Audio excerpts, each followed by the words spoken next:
Welcome to Club Reddit, where becoming a member is absolutely free. Simply mash that subscribe button below and slip into a new video each day. Up first we have cheating while we're engaged.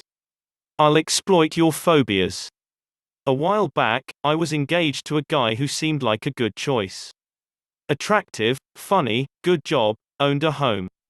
I learned he had a bit of a downside, though. He was a cheating slime ball jerk.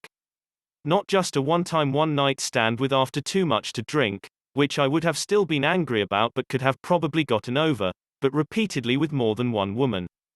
I picked up on a few cues, but eventually had things confirmed beyond a shadow of a doubt. I was venting to my brother about this, and told him about how I planned to move out while the butthole was out on a week-long business trip. He volunteered to help me before I asked, and then got this amazing devious grin on his face. "We can also leave a memento for him," he said. When I asked what he meant, he said Pennywise and his friends. You see, the jerk-off was scared of clowns. Not just a little uncomfortable, but freaking terrified of them. Even as a grown man, a clown on a TV show, webcomic, or book would freak him out and he'd have to change the channel or click away. My brother owns a print shop and is protective of his little sister. So in the couple of weeks leading up to Butthole's trip, he printed off dozens pictures of clowns in various sizes. Ranging from really small wallet-sized ones to big poster-sized prints.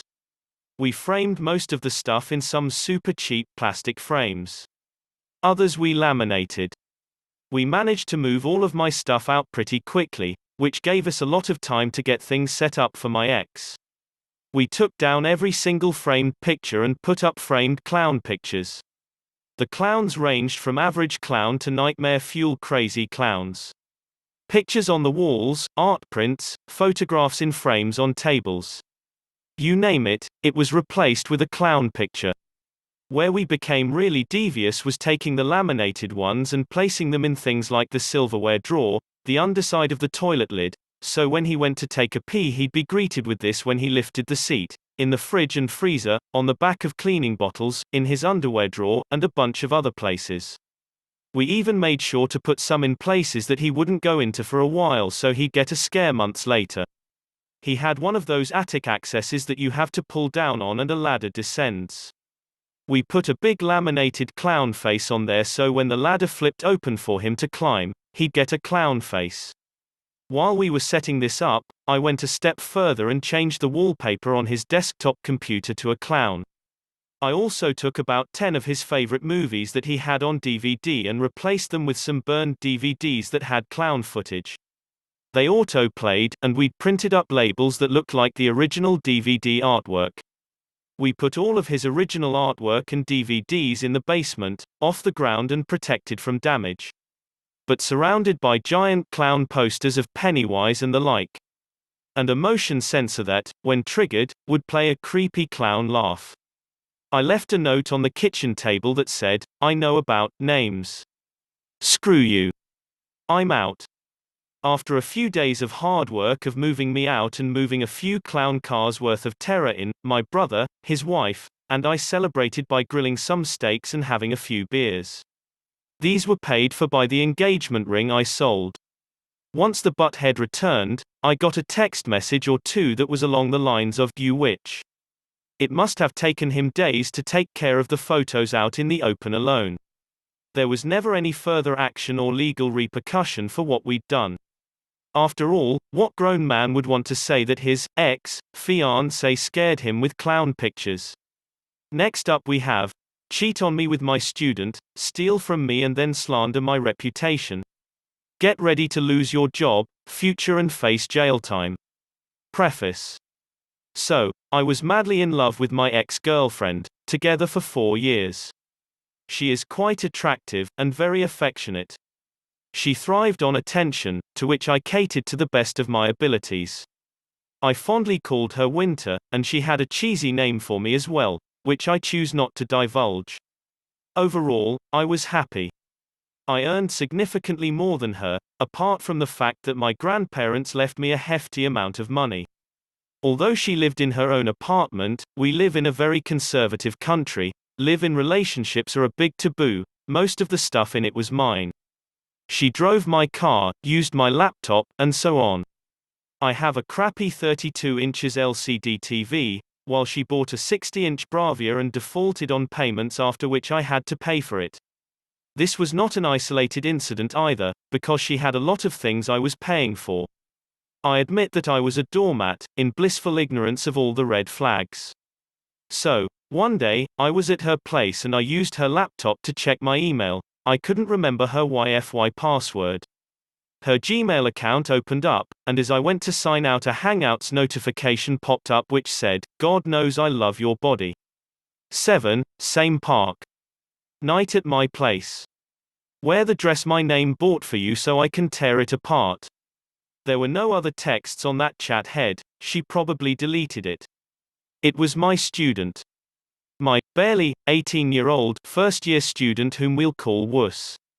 I can't describe how I felt at the moment. It was a wild cocktail of emotions. I slammed her laptop and stormed out of her place. But I was foolish enough to not take any evidence, but they were supposed to meet up the next day and I could catch them red-handed. Next day, I go to the place where they were supposed to meet and catch them making out in my car. I knock on the window, ask for my keys and tell her to never talk to me again. She was sobbing, apologizing and so on. I asked Wuss to drop her home, and he just bolted like his tail was on fire. I can never forget the look on their faces, that sudden paleness and shocked expressions. Wuss also forgot his phone in my car. Meanwhile, I'm being bombarded with texts of her apologizing. I then block her. I left this detail out of the post I made on our relationships, but I spent the next 2 days drinking myself to oblivion, and hung over me left a lot of fuzzy details in the post. I tried calling my best friend, but he was away for a business trip so I didn't disturb him. All I did for 2 whole days was drink, puke, sleep, eat and repeat. 2 days later, when I came to my senses, I went through my bank statements and then cancelled our joint account. Well, she withdrew almost all of the money in it, out of which 3/4 was mine. I was still being bombarded with texts and calls, but sometime during my drunken stupor I cracked my phone's screen, thus rendering it useless. So, I got my backup phone and see a barrage of notifications. As it turns out, she posted on Facebook that I had been cheating on her, that I was an emotionally manipulative, two-faced douchebag who sleeps with his students. We had a lot of mutual friends, most of who blocked me. Someone even created a WhatsApp group and they abused me, and said horrible things. She even turned my sister against me. Our father left our mother for a woman half his age. Our mother got depressed and died after a few years, thus she was overtly sensitive about infidelity. But X was also horribly manipulative, and she pushed all the right buttons to make my sister hate me. X was hitting all the past wounds she knew about our father. She said things like, "Chip off the old block," and, "He's just like your father," and many more horrible, made-up things. She got very depressed because of this, and also several of her friends were on my ex's side. This has probably put a permanent strain on our relationship.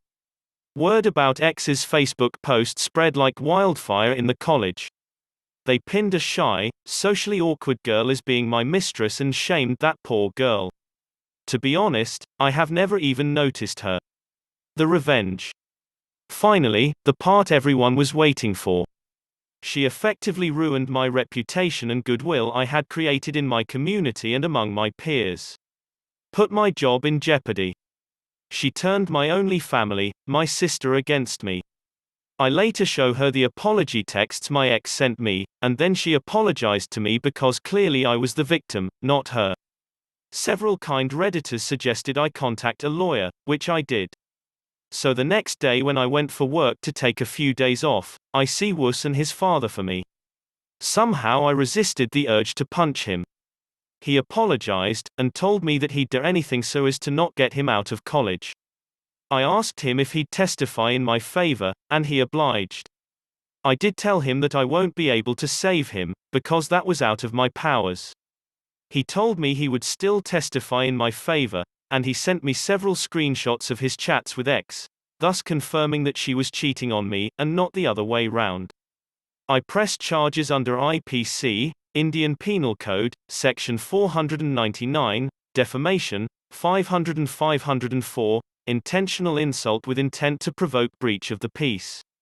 The day of the hearing was frankly the best day of my life since the break-up. She said a lot of malignant things about me, was yelling a lot to the point that the judge had to scold her. Her lawyer did ask for an out-of-court settlement, but I politely declined because it is not only my life she has inevitably screwed over. It would have been a lot more cheaper and I'd have gotten some dough, but screw her. This was quite a scandal, but since I have a tenure of 5 years, they can't fire me. I was transferred to another college instead. Same pay, same incentives, but I'll have to travel a bit more than I prefer. As for her, she is in knee-deep crap. She was a librarian, she's a library science major, in the institution I worked for, and was fired as soon as I notified the authorities. The reason being, philandering with a student. This has also screwed up her chances at procuring a job in the future. She also faces jail time, as mentioned under Section 500 and 504, which can extend up to imprisonment for over 2 years, a fine or both, and Indian jails, sheesh. She can post for bail, however. Wuss has been expelled. The money she stole, that would be going to her lawyer. My best friend went to her apartment, got my stuff back for me, which included a futon, a refrigerator, an air conditioner, a laptop and several expensive electronics and some jewelry. She would keep the TV though because it is in her name. She'd probably have to sell it, because lawyers ain't cheap. And she has no job, and no savings. This is in India, and as you might have guessed, people are very, very conservative here. At some point, she will have to reach out to her parents, who still think she is a virgin.